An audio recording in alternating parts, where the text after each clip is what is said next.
Good evening అండి. So ఈరోజు June 8 అనేది వరల్డ్ బ్రెయిన్ ట్యూమర్ డేగా అబ్జర్వ్ చేస్తారు.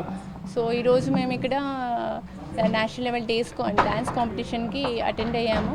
So world brain tumour day అనేది మనం ఎందుకు జరుపుకుంటాము అంటే బేసికలీ అవేర్నెస్ క్రియేట్ చేయడానికి బ్రెయిన్ ట్యూమర్స్ గురించి. సో బ్రెయిన్ ట్యూమర్స్ అనేది చాలామందికి అపోహగా ఉంటుంది, భయపడ్డము, కంగారు పడ్డం ఉంటుంది. కానీ అలాంటి అపోహలు తొలగించుకోవాలని మనం ఈ బ్రెయిన్ ట్యూమర్ డే అనేది అబ్జర్వ్ చేస్తాము. సో బ్రెయిన్ ట్యూమర్ అనేది మామూలుగా ఏంటంటే ఎప్పుడైతే కొంతమందికి తలనొప్పి రావడమో లేదంటే కళ్ళు కనిపించకపోవడమో సరిగ్గా ఉన్నట్టుండి అదే పనిగా ఎక్కువ అవ్వడం అట్లా ఉన్నప్పుడు వెంటనే మీ దగ్గరలో ఉన్న న్యూరాలజిస్ట్ని కానీ న్యూరోసర్జన్ని కానీ కన్సల్ట్ అవుతే దానికి సంబంధించిన ఇన్వెస్టిగేషన్స్, ట్రీట్మెంట్ మోడాలిటీస్ అనేవి డిస్కస్ చేయడం ఉంటుంది. So always let's stand together and try to create awareness like this on a big platform about brain tumor day. Thank you. Neurosurgeon in Medicover Hospital.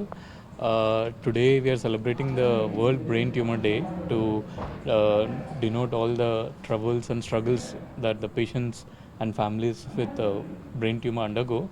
So we have come here to celebrate even the national level dance competition here, and you all should also recognize what are the main symptoms of brain tumor, which are headache or headache for long duration, or headache that's changing in characteristics, or headache that is associated with vomiting, with visual complaints, blurring of vision, and seizures. Late stage you get seizures and even paralysis. So whenever you see anyone having all these symptoms, you have to come and contact either a neurologist or a neurosurgeon and get evaluated by them. And it could be most of the time it's going to be a normal thing, but in case it's a brain tumor, we should never miss it at early stages, because the more early you intervene, the better the outcomes are. So always look out for them and always help in the research and contribute towards brain betterment. Thank you.